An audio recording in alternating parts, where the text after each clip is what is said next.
I'm going to turn things over to Kevin and Emily and Diane, and they're going to take the show from here. Right. All right. Well, we'll start off with a couple about SAR filing, and I'll start with you, Kevin. Is a SAR required for attempted check fraud when the customer detected it via positive pay?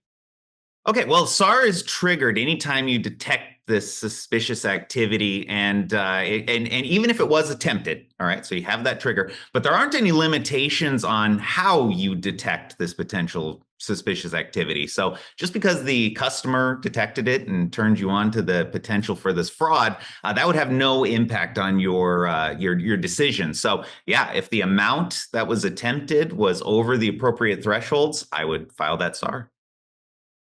Okay, Emily, sticking with SAR filing, how about if we do not know a subject's name but have other information, such as an email address or phone number?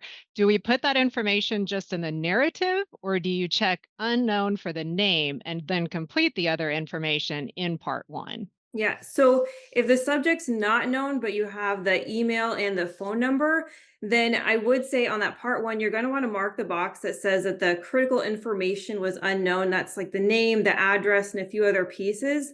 But if you have the email and the phone number, you would want to include that in the part one. That way it's completed pretty much to the fullest extent possible. Okay, Kevin.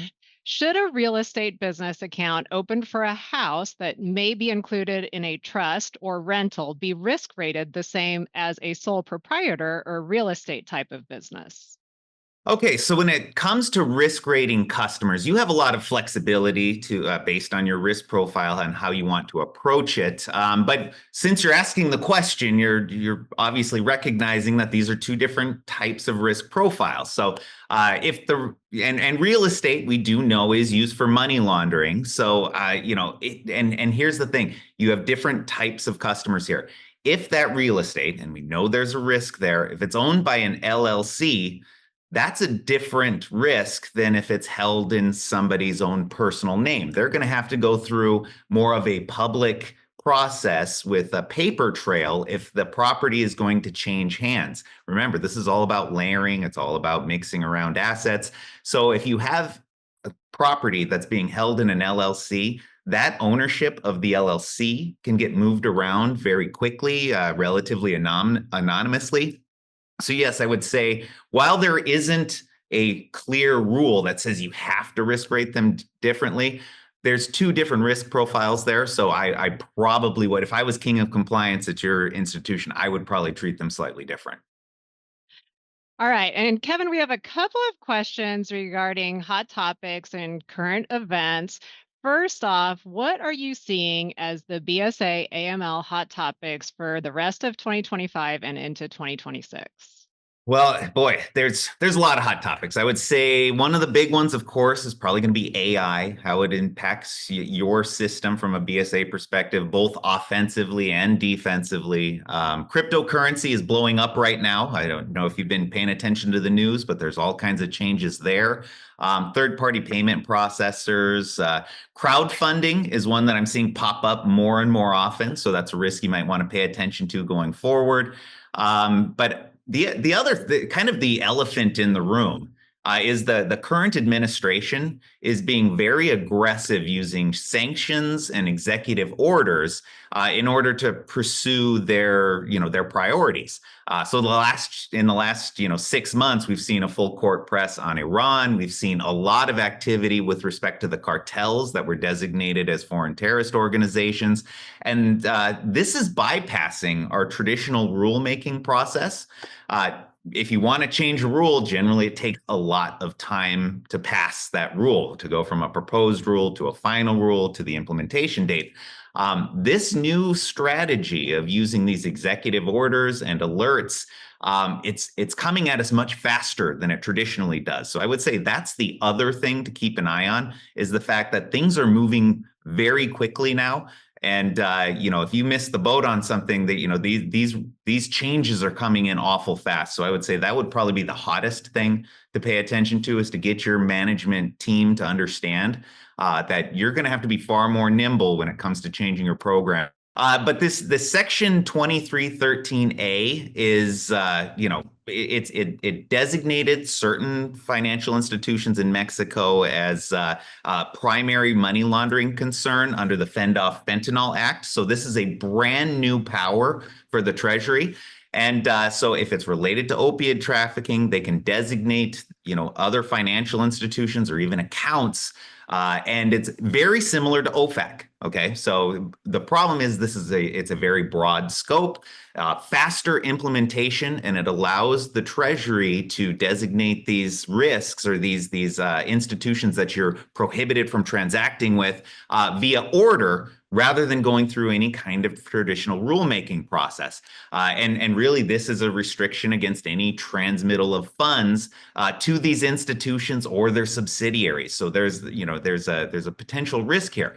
Now, do you need a separate policy or procedure? Well, here's the thing.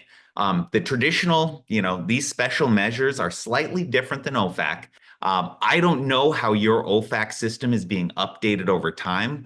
Possibly you have a software solution that's doing this automatically, but I can't say for sure that it's all being rolled in the same way. So you may need a separate procedure just to go through and verify that you're blocking all of the appropriate transactions and that it's rolled into your traditional method of doing this. You may find out that it doesn't. And if that's the case, you'll want to have a separate procedure, because I do expect this kind of power to be used more and more often going forward. So. Okay, Emily, when it comes to beneficial owners, if we have a business account that doesn't have any owners with the 25% threshold, what documentation should we require to support this? Well, I think the biggest thing here is still going to be having that beneficial ownership form. So you want to make sure that you do still have that. But if nobody owns 25% or more on that form, there is usually a box or a field underneath the ownership that states not applicable. So you'd want to make sure that you mark that and have that documented. But also, if you can get that breakdown of the ownership structure, the individuals who own it and the percentage of ownership, that'd be a great thing to keep on hand and have in the file as well, just to support that. Okay, Kevin, this is another kind of fairly recent happening. FinCEN recently put out a release that it is acceptable to use alternative collection methods for obtaining TIN numbers. Can you outline just what alternative sources would be acceptable and under what conditions? And they do go on to say they would have concerns with an adult with no capability deficits who does not know or cannot produce a tax ID number. Okay, well, on that second path, yes, I would have a concern as well if you have a customer who can't produce their tax ID number. But that's not really what this rule is about. This rule actually opened up our CIP so that we can actually collect the tax identification number from third parties rather than from the customer themselves. Now, this is a loophole that's been open for the credit card companies for quite some time. And so there are 10 verification service providers that are out there. They're already being operated, and they all have different methods of providing that tax ID number. So this industry does exist. It is out there. I foresee that you may have some of these companies reaching out to your financial institution. So it might be a good idea to get your arms around what exactly this rule does. But if you do decide that you want to take advantage of this opportunity to use that third-party service, just know you have to change your CIP. You're going to have to fundamentally alter that. You need to understand what the downstream impacts are going to be, and really be able to communicate with your management team, because it's not just as easy as flipping the switch and say, we're going to use that service now. There's going to be new red flags that you need to be on the lookout for. You are going to have to understand, what do you do if you have conflicting TIN numbers? Like, we got one from the third party source that we've vetted and we've made sure that they're accurate and we're comfortable with them. And then the customer walks in and gives us some conflicting information. That's going to have to be part of your monitoring. There's some potential concerns with respect to some of the IRS rules on your backup withholding side of things. So there's some moving parts with this.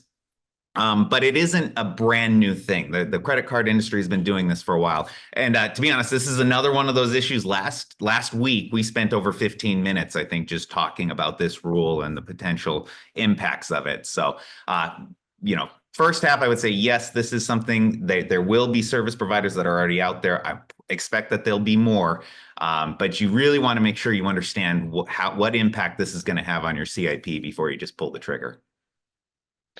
Okay, Kevin, we've mentioned OFAC and we've talked beneficial owners. Do we need to be running OFAC on those beneficial owners continuously or just prior to account opening? Well, you should be screening beneficial owners, against the OFAC list. But again, there isn't anything that expressly mandates how that needs to be done. Remember, first off, you have your CIP procedures, then you have your customer due diligence. And there's some specific requirements to all of those rules. But OFAC is a little different. It's more of a thou shall not type of reg. And so there are hardly any explicit mandates under OFAC. So really it's a risk-based decision. However, if you're running all of your customers against that list and you're gathering the information on your beneficial owners, it might be a good idea to be running them continuously as well, because they do have a relationship and some of these transactions will be on their behalf. You would want to know if one of these beneficial owners popped up on one of those restricted lists. Moving to CIP, Emily, are we required to print off a business search from the Secretary of State as proof of documentation for a business? So it's not required to print that off, but we do see a lot of banks who do. And if that's something that your procedures say that we're going to print this off from the Secretary of State and keep it, you want to make sure that you follow it, but it's not something that's specifically required to do. But it seems to be good practice. And a lot of banks, like I said, they do print that off often. Kevin, what types of identity verification are you seeing institutions use when opening accounts for customers not appearing in person?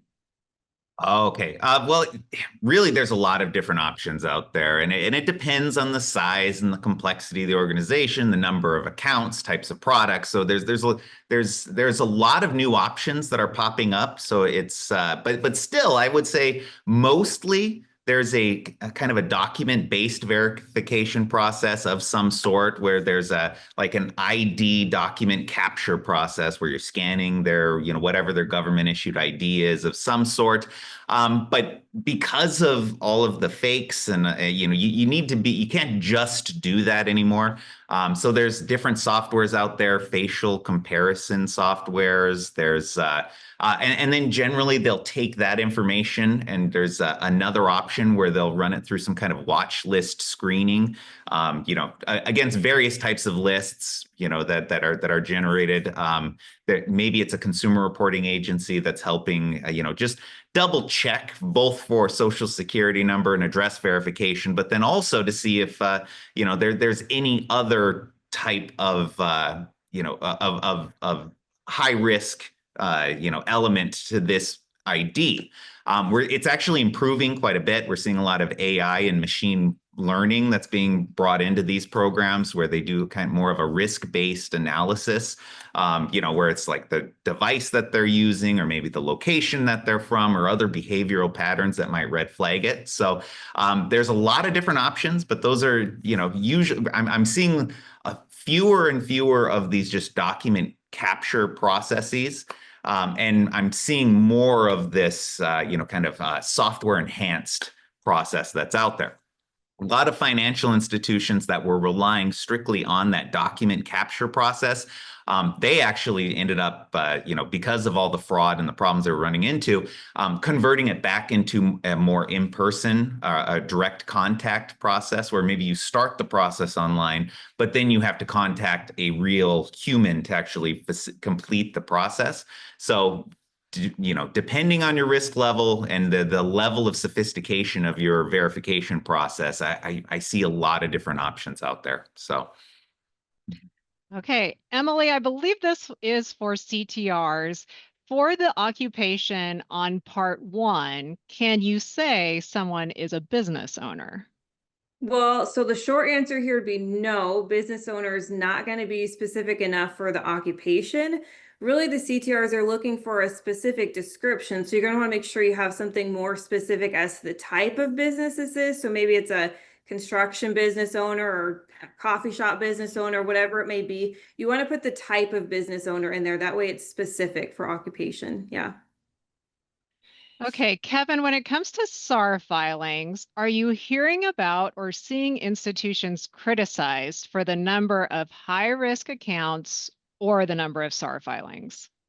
I mean, to a certain degree, you see comments about that, but usually if there's some negative comment about the number of SARs you're filing or the, the number of high risk accounts that you have, it's more of a systemic issue that they're running into. It's not just like a magic number where it's like you've got too many high risk customers.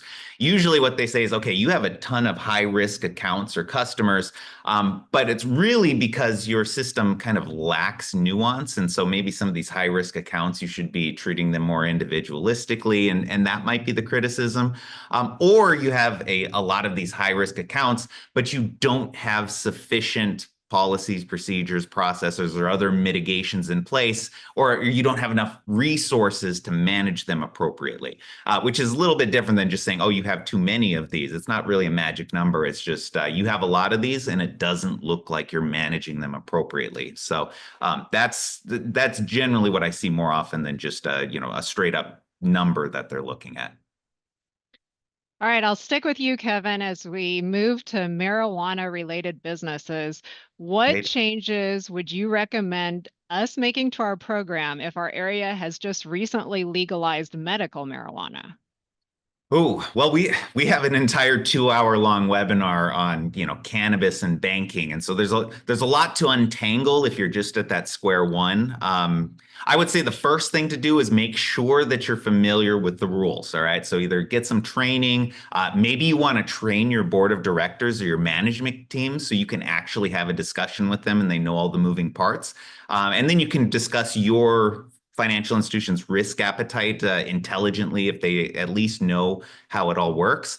As always, the tip of the day is to update your risk assessment. At that point, you want to understand what kind of exposure do you have.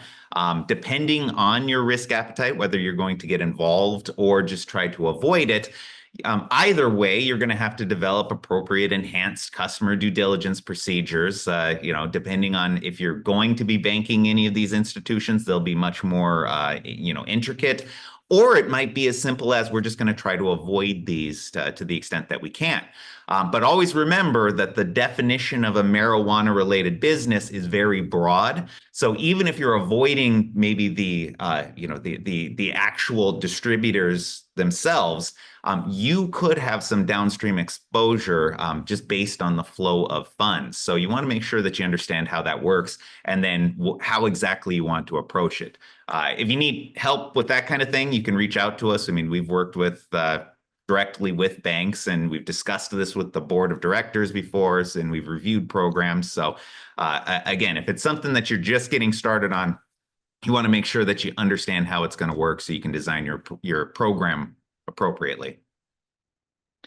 Okay, Emily, how about if we have a loan request from a customer that has products that contain THC? We do not want to bank marijuana-related businesses that trigger ongoing SAR filings. Would making this loan trigger the ongoing SAR requirement? Okay, well, Kevin, if I missed something, jump in here. But so if it contains THC, so I think the first thing we need to do is identify if it's hemp derived or if it's marijuana derived, and whether there's more than that 0.3% THC in the products that they have. But Kevin kind of just talked about the marijuana webinar, and he does a good job in that webinar getting into the differences here. So maybe worth checking out. But if you haven't confirmed that it's hemp derived, then you would have to file a SAR and then ongoing SARs as well. Yep, great. Okay, Kevin, we have a business customer that we filed continuous SARs on in the past for structuring. The activity seemed to end, but has now picked up again. If we file another SAR, is it continuing activity or do we start over? Yeah, well, if the activity that you've detected, after the continuing activity, if it's outside of that 90-day review time, that's kind of built into that rule, then I would just file a new SAR. Now, you always have the option, like in the narrative section, if you want to reference some of that previous activity, you can do that there. But if it's outside of that 90-day review time, then I would just file a new SAR. Sticking with SARS, Emily, we received a call from a representative of the FBI requesting supporting SAR information. Can or should we provide supporting documentation without a subpoena? Okay, so the first thing I would do, I guess, would be verify that the person who's calling is truly a representative of the FBI. Now, they should already have a copy of the SAR, which is probably why they're reaching out for more information here, but it might be a good idea to have them confirm maybe the date or the amount of the transaction that was suspicious. But once you do verify they're legitimate, you would want to release that supporting information related to the SAR. So the FBI agencies like this, they wouldn't need a subpoena for that supporting information. But if they want more information, I believe, about the customer or just account in general, I think they would need a subpoena at that point. If it wasn't, I guess, on the SAR. Yeah. Okay, Kevin, this next one is in relation to reporting the amount involved in a SAR report, field 29, and they give a sample scenario. If we have a wire into an account for 15,000 and a Coinbase transaction out for 15,000, do you report 15,000 for the amount involved since it's the same funds, or 30,000 since there are two distinct transactions? Well, really, you have incoming transaction and outgoing transaction. So I would treat it as two transactions, and I would on your SAR the total for both. Moving back to CTRs, Emily, if a deposit is made through our night drop, how do we complete the CTR, specifically when there are two account owners, but we do not know which owner dropped off the deposit? Yeah, so we see this question quite a bit, but if it's a night deposit and so first thing, I guess we can't make assumptions as to who made the deposit. So even if there's a note that says that Kevin dropped it off, we can't just assume so. If you can't verify the person making the deposit, then on that CTR, you would treat it as a transactor being unknown. So in part one, you'd want to check person on whose behalf the transaction was conducted. And then in part two, just check that night drop box on there. Kevin, how would you recommend handling current customers who we've recently learned have begun offering higher risk activities? Well, if you detected that high risk activity, I would say hopefully that's a trigger in your program, so somebody notices it. But then it's time to update your customer risk profile. That's where you'll want to go through and make sure that it's clear that this is a change in activity. It's also a good time to determine whether your current enhanced due diligence and monitoring for that customer is sufficient. If also it's a good idea to look at what is this new high risk activity. What are the AML, CFT risks associated with that activity? And do we need to change or tweak the way that we're monitoring this account to feel comfortable with it? Whatever the case may be, you'll want to update that risk profile and then document your logic, why you are doing what you're doing. And honestly, a lot of times if you run into some of this new high risk activity that maybe you're not familiar with, while you're investigating it, you've learned different things, and sometimes you can improve your entire program just based on what you learn investigating for one higher risk customer. So that's usually the first step, though. Update your customer risk profile and then move from there.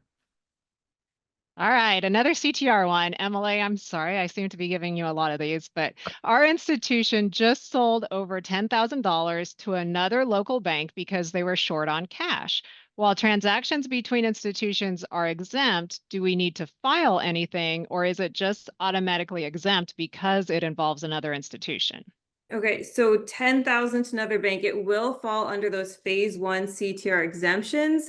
And those are probably the easiest because, banks, governments are being monitored already very closely. So filing a CTR would really just be duplicating that effort and not necessary. But so you wouldn't have to file any kind of designation of exemption reports, and there's no annual review that would be involved in it. You just want to document that this was to sell money to another institution and that it fits that phase one exemption. Okay, sticking with CTRs, Kevin, if you have an expired driver's license for a joint account owner, do you need to get an updated one, or can we use the information we have on file for the CTR? Okay. So for the CTR rules, just because you have an expired driver's license number that's on file, that doesn't invalidate your CTR at all. So you just because it's an outdated number doesn't mean you can't file your CTR with that. Remember, CIP and CTR, those rules came out before we had the customer due diligence, the formalized customer due diligence requirements. So while you might be able to get away with it on your CTR and you're not necessarily violating anything with that outdated, ID on there, your independent auditors or even your examiners, they might expect you to be updating that over time, but from a customer due diligence perspective. So while you can look at the guidance and I could defend you with an outdated driver's license on a CTR that was filed, that's not necessarily a violation or doesn't invalidate anything, it does point to potential weakness in your customer due diligence, because remember, customer due diligence is an ongoing effort to make sure that you really understand how your customer, who your customer is and everything today. So as those things update over time, we should be updating them, but it's from a customer due diligence perspective. So.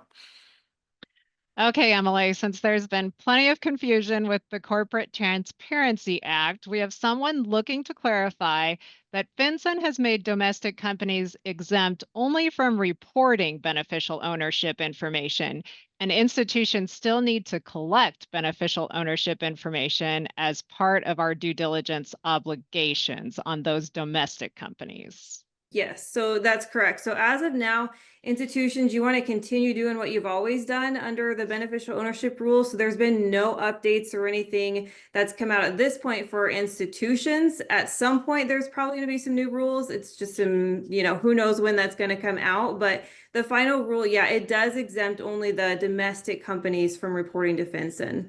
Yeah. And we do have another question right along those lines. Kevin, do you think we will still see changes to the beneficial owner requirements with all those changes to the Corporate Transparency Act? I think yes, because actually the Corporate Transparency Act actually directs the Treasury to update our rules and regulations for the financial industry. So, I mean, it's right there in the law. They're supposed to do it. But like Emily was saying, there's been a lot of chaos with the Corporate Transparency Act, and it's really hard to tell what exactly our marching orders are going to be. And with that kind of last minute, we'll call it defanging of the rule, where they went through and they said, okay, it's not going to be domestic companies. That's actually, if you read through the law, there's a little bit of a conflict there. So the way the rule sets now seems to directly conflict with what the law is requiring. So how is that going to be resolved? Is there going to be litigation? Hard to tell. Or is the Treasury just going to move right on into phase 3 and give us some new marching orders, even with this kind of unusual circumstance with the law and the current rule? That's anybody's guess. But even if there is an action now, another administration might come in later and do something completely differently. So there's going to be changes. We'll just have to wait and see exactly how this all shakes out. This next one is on organization structure. Emily, what are your thoughts on whether a BSA officer should have a direct reporting line to the board, or can the BSA officer report to, for example, the CEO, the CCO, or CFO? Okay, so ideally the BSA officer should have, a direct reporting line to the board, because they're ultimately going to be responsible for, maintaining an effective program. So maybe the BSA officer operationally reports to a CFO or CEO or whoever it may be. Guidance that emphasizes the importance of having a direct reporting line with the board, because again, they need to be able to make informed decisions about risk exposure and effectiveness and other things in the program. So I would say, yeah, there should be some, direct reporting line involved. Back to the Corporate Transparency Act, Kevin, with the changes to those requirements for reporting beneficial owner information, for those institutions that alerted customers to the requirements, are you seeing those institutions reach back out to those customers, and would you recommend doing so? Yes, I am, but I would be a little careful, right? Because you reach out to the extent you've already reached out to them, it might be a good idea to give them an update because there has been a lot of change. But I would be careful about being too definitive in telling them what their responsibilities are, or really even the status of the role right now, because it is a little shaky. So I'd hate to get accused of like maybe providing legal advice, especially since things are a little dicey.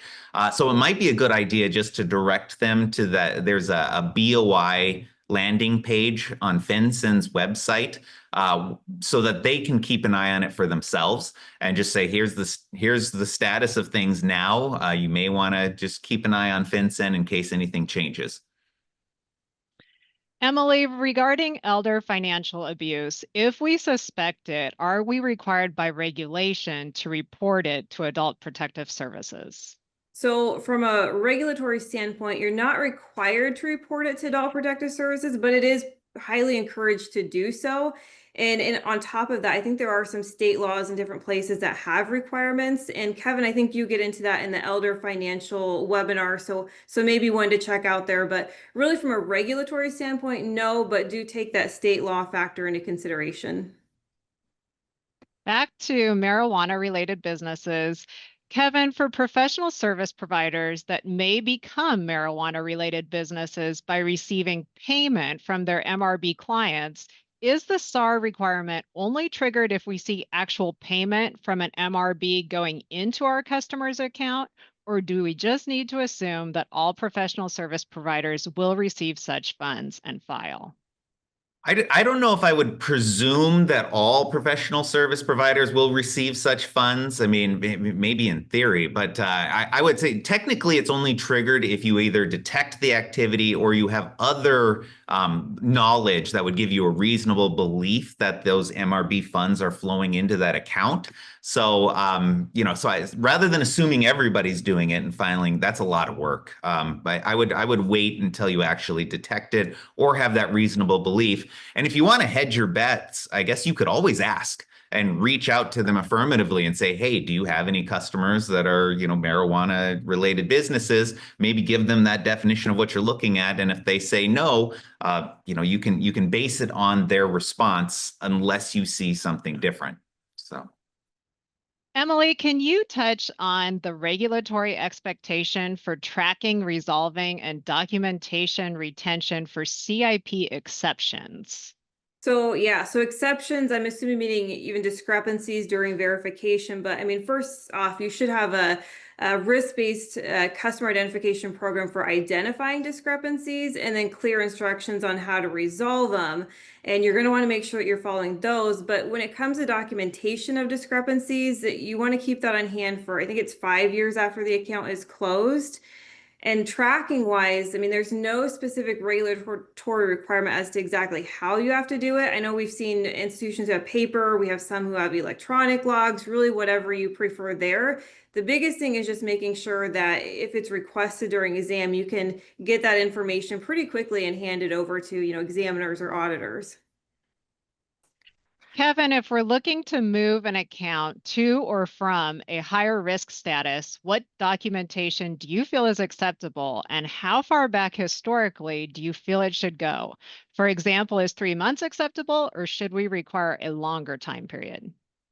Okay, well, I would say if you're moving it from one risk category into another, it 100% depends on the circumstances. So, first off, what is the risk associated with that relationship to bring it into that elevated risk category? I mean, if they were higher risk in the first place, so maybe you have a high risk customer and you detected suspicious activity, you'll want to watch that one for quite a while to make sure that suspicious activity doesn't reoccur. Maybe you just have a brand new customer and you've got them in a higher risk category, and you just want to verify that the experienced activity on that account matches up with your anticipated activity or what you thought might happen based on your account opening customer due diligence. So maybe that one, 3 months, you look at it, everything seems to be fine. We're going to put that back into a normal risk category. It would, I would say, vary depending on the circumstances. Really, the clear or the trick here is to make sure that because it is more art than science, make sure you're just documenting your logic. Okay. If you're going to move it from one category to the other, rather than really focusing on the timeline here, make sure that you've documented why. Okay, we've been monitoring this for X amount of time. We haven't seen a reoccurrence of this activity.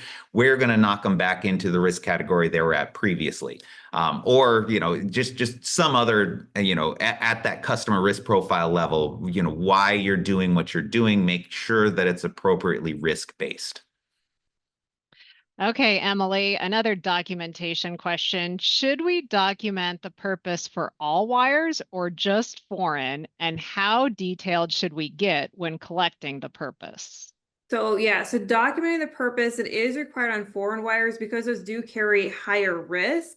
But domestic wires, so from a regulatory perspective, it's not a requirement, but you do still have the responsibility to have this reasonable monitoring in place. So you should have a risk-based method, for doing so. And I think, there's some flexibility there. So maybe you're not gathering the purpose on every one.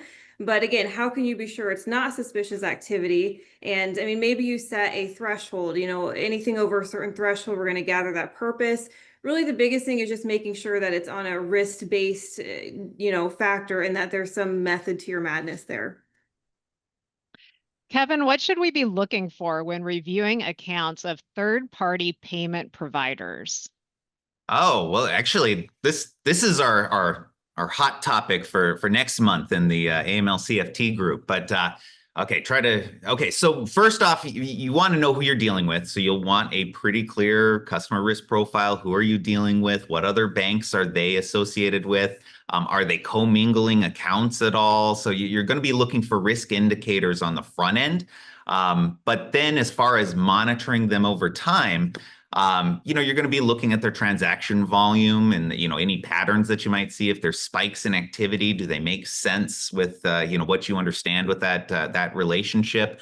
Are there any unusual flows of money going through? Do they have high return rates? So like either ACH returns or transactions returned for fraud. You probably want to, on a risk basis, you want to audit them or have them report audits to you so that you can confirm that they're following all the rules that they're supposed to follow. And then another good area would be any kind of consumer or customer complaints. Make sure that they're monitoring them. So you might be able to take a look to see if there's any unauthorized debits or deceptive practices that might be come into play. So I would say those are kind of the high level ones. Emily, we have someone who's saying they just learned that ATM transactions need to be aggregated and factored into a CTR. Our software can't capture ATM transactions, so do you have any suggestions to ensure these are getting included for CTR purposes? Yes, well, so good question. And speaking of the AML CFT group, I covered this, a month ago, 2 months ago, maybe. But so yeah, first of all, ATM transactions, they do have to be aggregated into your CTR filing obligations. And it's something that our review team has been running into often as well. But one thing that we have found, just for everybody out there, some systems do have automated reporting capabilities. A lot of times they're just turned off unless otherwise requested. So that might be something to contact your provider and see, hey, is this something that we can turn on to? Do you have the capability? But if not, then yeah, you're going to have to do a manual review when it comes to aggregating those ATM transactions. So for example, say your ATM daily limit is $500 and Kevin comes in and he withdraws $9,600 in cash. You'll need to verify whether or not he went to the ATM and withdrew that additional $500. And if he does, then you have a total of $10,100 out, and a CTR is going to be required there. So it takes a little bit more time when you have to do it manually, a little bit more manpower there, but you do want to make sure that you are aggregating those. And I guess the other thing too is if your ATM accepts deposits, you'll have to watch out for there's a cash in over 10,000 as well. You don't see that as often as cash out, but it does happen every now and then. Here's another staffing question. Kevin, do you still hear criticism regarding the number of BSA staff? I do. In fact, if you look at the over the last couple of years, all of the BSA AML enforcement actions that are out there, those are public from the various regulators. And over the last few years, a lot of them reference either insufficient staffing or not having a knowledgeable BSA officer. So it's still relatively common out there. But here's the thing: staffing, it's inherently subjective. So it's more of a discussion that if you do have that question brought up by your examiners or your independent auditors, I mean, you can only do so much with the number of people that you have. So my question to them would be, okay, so what exactly isn't getting done? Or what is the weakness in our system as it exists that you're so concerned about? Okay, and then maybe approach it from that perspective, because really, I don't think for any financial institution there should be a magic number. You need X number of people at a certain size, because it's so dependent on your individual risk profile. That if you do start having that conversation with an examiner, I would focus on what do they see as your weaknesses or your flaws. Maybe there's some kind of alternate way you can approach it as opposed to adding additional staff. Emily, if a customer comes into the office to withdraw funds while clearly on the phone with a fraudster, can we refuse to give the cash? So yeah, on the phone with somebody who's assumed to be a fraudster. So the bank, you could refuse to give cash to the customer. So while they have a right to access their phones, you also do have that duty to protect them from financial exploitation. And especially if it's somebody, an elder abuse or, scams, coercion, there's so much of that going on nowadays. But if you're sure that they're a fraudster, you could deny the funds. The other thing you could do is maybe try to intervene or educate the customer, talk to them a little bit, see if you can't do that, or slow down the process. Maybe you can alert them to a manager or somebody, or maybe say that, hey, it's going to take us a day or so to get the funds together. You're going to have to come back, and hopefully maybe at that point they wouldn't be on the phone with the fraudster, and you could have that discussion then. Yeah. And Kevin, this may be a follow-up. If we do refuse a transaction and basically have no information on the fraudster, is a SAR still triggered? I mean, yes, if it's an attempted transaction and it's suspicious, then as long as it's over the appropriate threshold, then yeah, you would have to file that SAR. Kevin, are you seeing institutions ban the use of cell phones? In some cases, yes. And I've, a lot of it's driven by the fact that so many of these frauds, the individual comes in, they're on the phone, and they're being directed by somebody outside of the bank. And these, with the fraudster being on the phone, it's a pretty major red flag if you ask the individual to get off the phone to help you, facilitate the transaction, and they refuse. That's a major indication that there's something amiss. But I've seen financial institutions go through, and sometimes they ban cell phones altogether, so they can, where it's not even I'm not trusting you. It's we have a policy where you can't be on the cell phone while you're trying to, have a transaction. But I've also seen where they've required the cell phone to be out on the table next to the customer, so that you can see that there isn't anything going on. So I am seeing those types of procedures, and usually it's driven by experience. They have so many of these things, and that's the only real way to approach the problem. So. Emily, when it comes to phase 2 exemptions for CTRs, what documentation should we retain when completing our annual reviews? Well, so the biggest thing, I guess, is going to be retaining documentation to support that your customer is still eligible for the exemption. So it should document the phase 2 exemption criteria is still met. And then you're also going to want to review the account for any suspicious activity that you may see on there. And I know some institutions have, forms that they do when they're doing their review, yes, it's still met, and then they keep those in the file. So that's a good thing to do as well. And then the other thing, I guess, if you're reviewing it and the criteria is no longer met, then you're going to have to begin filing CTRs moving forward. And then with FinCEN, you'd have to file to let them know that the exemption's been revoked as well. Okay, Kevin, hemp-related businesses. Do you feel any additional due diligence is required for those businesses which may sell products with hemp, such as lotions? Okay, well, there is hemp guidance that's out there for any hemp-related business, but really it should be risk-based. So whatever you're doing, you want to document it in that customer risk profile. Kind of like I sound like a broken record, I know. But I mean, it could be as simple as in that risk profile, you document, yes, they do sell hemp products. We have verified that it is hemp and it's not, marijuana or some other, type of drug going on. And then have that conclusion. We've determined that it's low risk. And so we have minimal monitoring in place. And perhaps the only additional monitoring or follow-up that you have is just to make sure that they stay in that lane, or that, those are the only products that they're dealing with. Then, yeah, I would say it's a, relatively low touch type of, high risk activity. And really the key will be just making sure you have triggers. If you do see something, maybe they do diversify what kind of products and services that they offer, and they kind of go from hemp into cannabis. Well, you just need to be ready for that. And so it doesn't necessarily mean you have to go over the top with every single one of these customers, though. Emily, this one takes us back to OFAC. Is there any regulation or even guidance or suggestions how often an institution must perform OFAC searches on our customer base? So Kevin kind of touched on it earlier, but regulation, it doesn't specifically give a time frame as far as how often OFAC screenings would need to be conducted, but it really should be driven by your internal policies and procedures and from a risk-based approach. So screening frequency, it's going to vary from institution to institution based on your products, your services, your geographic risk, and other factors as well. But there's nothing specifically in regulation that says how often it needs to be done. It just needs to be risk-based, on your program. Kevin, this one takes us to loan purpose. Is something like personal expenses specific enough when documenting loan purpose? I mean, it'll help you document at least why it's a commercial loan or a consumer loan, but really it's not very good, at least from a BSA perspective. It's almost a non-answer where you say, well, personal expenses. Well, I don't know. That doesn't give me really anything other than that it's not a business expense.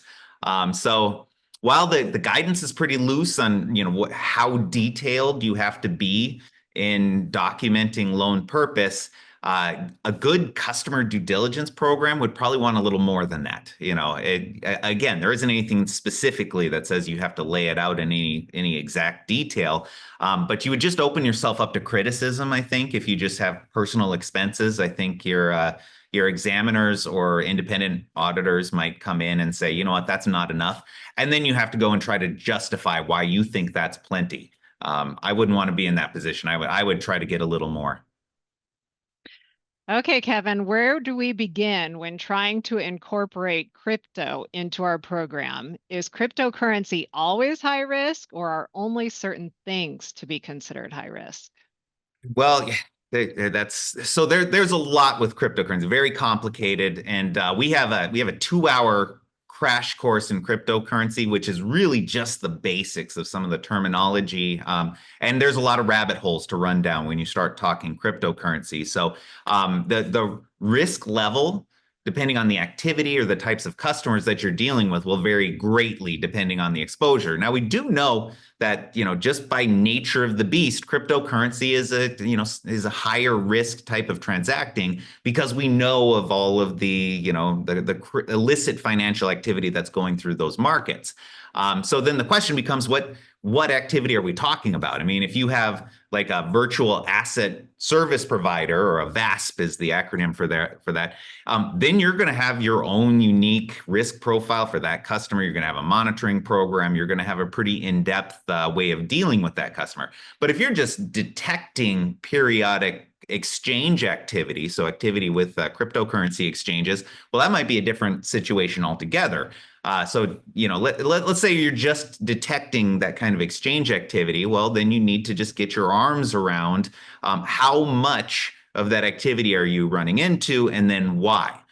Perhaps if you detect that activity on account, maybe there's some level of follow-up, or maybe they only get a follow-up if there's a certain number of transactions, or if there's a certain volume of activity that you're seeing, or a number of exchanges that they're dealing with, or if there's activity with a higher risk exchange. So that might trigger the follow-up where you do kind of that, more drill down into the nature and purpose of the activity. But the key here is you have flexibility. And as long as you can justify what you're doing on a risk basis, then I would be happy. But really the key is making sure you understand what's going on and feel comfortable doing that risk assessment. Okay, Kevin, one more. Do you have any information or updates on where we're at with the proposal to modernize and update anti-money laundering programs and countering the financing of terrorism programs? Yeah, so we had that proposed rule that some of us remember, and we thought it was going to be it was coming down the tracks. Problem is it's in limbo right now. It's the proposed rule still out there. They did have kind of I remember earlier in the year they had a tentative statement out there that we might get an update in March or April. But then we didn't. So we haven't heard anything really since that time. So I definitely would expect something to come down the pipe at us at some point. We just don't really have a timeline right now. But rest assured, we'll cover it when it happens. So, Emily, without automated monitoring software, how would an institution discover if a customer becomes a money service business or a marijuana-related business? Well, so if it's not automated, it's going to be a manual job. So really, I mean, there's so many different ways. You could find out through news headlines, or maybe somebody on the front line is talking to the customer and, something gets said, you pick it up that way. Or maybe you walk into the store and there's CBD products on the shelf there too. But a lot of times it's just going to be a manual, way that you're going to find out too. When you have new customers, there's usually questions on the form asking if they're a money service business or a marijuana business. But a lot of times they're not going to come back to the bank and say, hey, I wanted to let you know we now have THC products, or we have, whatever on our shelves. So it's going to be found out through just conversation with the customer, that manual monitoring. But when you become aware of it, I guess the biggest thing is that you're going to, at that point, need to follow your policies and procedures as they relate to, marijuana related businesses or money service businesses. Yeah. Kevin, I have a couple more related to automated monitoring. The first one, are you seeing more institutions move to automated monitoring software? Yeah, absolutely. I mean, we're seeing as banks grow or become more complex, or maybe they get some recommendations from their examiners. I'm seeing it more and more options are becoming available, like different levels of what is automated monitoring. That's becoming a really loaded question. So, whether a financial institution is onboarding some brand new software that's going to be a solution, or if they're just migrating from one level of automated monitoring to another, seeing it a lot. In fact, I know there's probably a lot of people on this video right now who are in the throes of some kind of update to their software. So it's happening a lot. And you mentioned growth. Are you hearing any criticism of institutions above a certain asset threshold that do not yet have automated monitoring? Not so much a threshold or a number that's being tossed around anymore. I mean, it used to be there were like these unofficial magic numbers out there based on your asset size. At this size, then we kind of expect you to have it. From what I'm hearing, they're backing off of that magic number, because really there shouldn't be a magic. That's not how any of this is supposed to work. It's always supposed to be based on your risk level as you determine it, the volume of activity, what your high risk customers are, what is your internal monitoring sufficiency, as it sits today. So it really shouldn't be based on that asset threshold. It should be purely driven by your actual risk and whether or not you're monitoring as it sits today, if it's sufficient. If it's not, well, then great. Yeah, you're probably going to have to upgrade something. And one of the tools might be that automated monitoring. This one, Kevin, is on ongoing suspicious activity. Are you typically seeing institutions close accounts after ongoing suspicious activity? And if so, do procedures lay out how many SARs will be filed before the account is closed? Do you feel this is something that should be laid out within our procedures? You know, you could have procedures, but I don't see it often, particularly for smaller banks. If you're a large institution, you have a massive BSA team, and you want to make sure everybody's treating things equally, well, then maybe. But filing SARs, according to the guidance, it's inherently subjective, and so is the decision to close an account. So maybe at a certain point, like you have a certain number of SARs, it goes to like the BSA officer or maybe some kind of committee for decisioning. I would kind of leave the option open because in some circumstances, you may want to close that account on the first SAR. So I don't like the idea of just having a strict, well, if we had 5 SARs, so we're going to close your account. That's not really how the real world works. So while you may have procedures, I would lean towards maybe you send it up for maybe a higher level of review, and then you have your team decide whether or not you think that it's appropriate to close it. So I see some Wow, guys. Believe it or not, the hour is almost in the books. That flew by. I had some stats for everyone before you go, and I've got some closing announcements here too. But we had over 1,000 registered. I have over 650 show up here live today.